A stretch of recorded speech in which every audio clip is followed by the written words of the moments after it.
pagbibigay ng campaign donation kay Senate President Cheese Escudero, inamin ng isang kontratista sa pagdinig ng Kamara.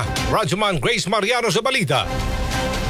Sa pagdinig ng House Infrastructure Committee ay kinumpirma ni Lawrence Lubiano ng Centerways Construction and Development Incorporated na nagbigay siya ng 30 million pesos na donasyon sa senatorial campaign ni Senate President Francis Cheese Escudero noong 2022 elections. Ayon kay Lubiano, ang campaign donation kay Escudero ay personal niyang pera at hindi galing sa kanyang kumpanya. Sa pagtatanong ni Akbayan Party List Representative Shell Jokno ay inamin ni Lubiano na sa panahon na yon ay mayroong proyekto at kontrata sa gobyerno ang kanyang kumpanya. Binanggit ni Lubiano na simula pa noong 2009 ay sumasali na ang kanyang kumpanya sa mga proyekto ng gobyerno tulad sa Albay, Camarines Sur, Cebu at Masbate. Kayo po ba ay nagbigay ng donasyon sa sino man na kumandidato, whether local or national, sa huli mga eleksyon?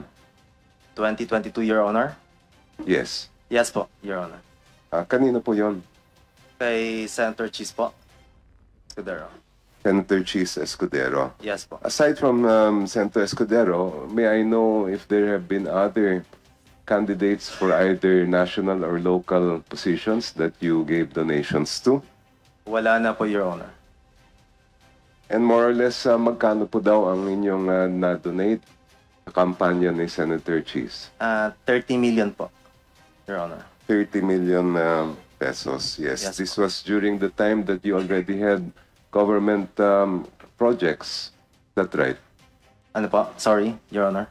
Noong panahon na yun, ay kayo ay meron ng mga proyekto o kontrata sa gobyerno? Yes po, since 2009 po.